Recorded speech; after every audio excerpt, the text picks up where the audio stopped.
We have no one fighting the Democratic Party. No one.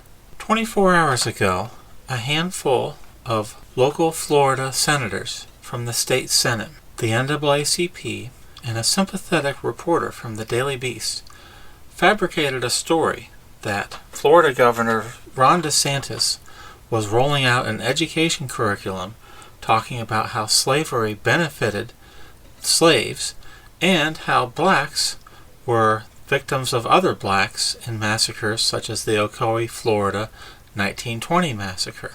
The NAACP said, "We refuse to go back." This story, which came out 8:31 yesterday morning, was immediately refuted by the Washington Examiner. The word beneficial does not appear anywhere in the education document in relation to slavery.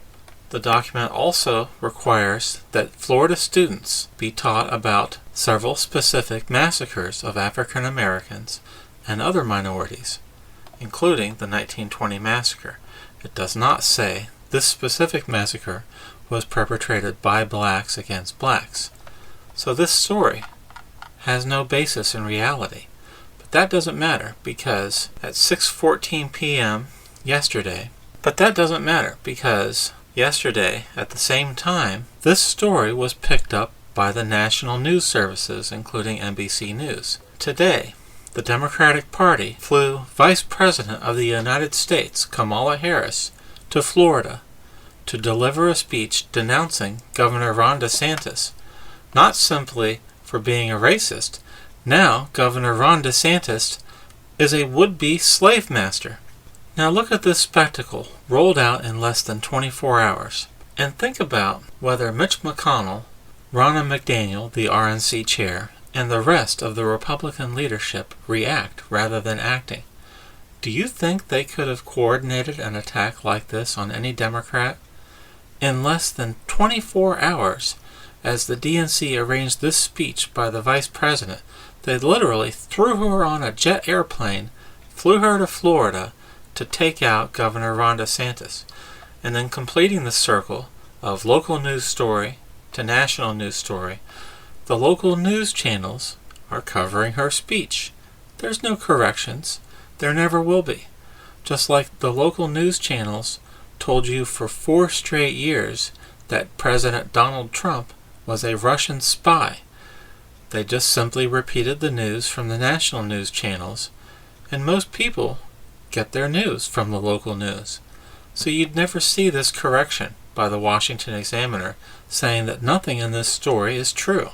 It doesn't matter. All that matters is that the Democratic Party runs unopposed in the 2024 presidential election. Now, could Mitch McConnell have flown Mike Pence into the same town to refute these lies? Of course not. We have abject novices running the side of conservatism in this political war. There is not one Republican anywhere near the power structure in Washington, D.C., who could have conceived of running such an attack as this, let alone getting it implemented in 24 hours. That's less time than it takes the GOP Senate to kiss Joe Biden's butt. I feel sick watching the Democrat machine run rings around the Republican Party and conservatism. There truly is only one-party rule in Washington, D.C., and in our federal government. Who can fight this? We have no one fighting back against any of this from the Republican side. Donald Trump is out of power, and the GOP pretends he does not exist. No one is fighting for us, freedom, or the truth. Thank you.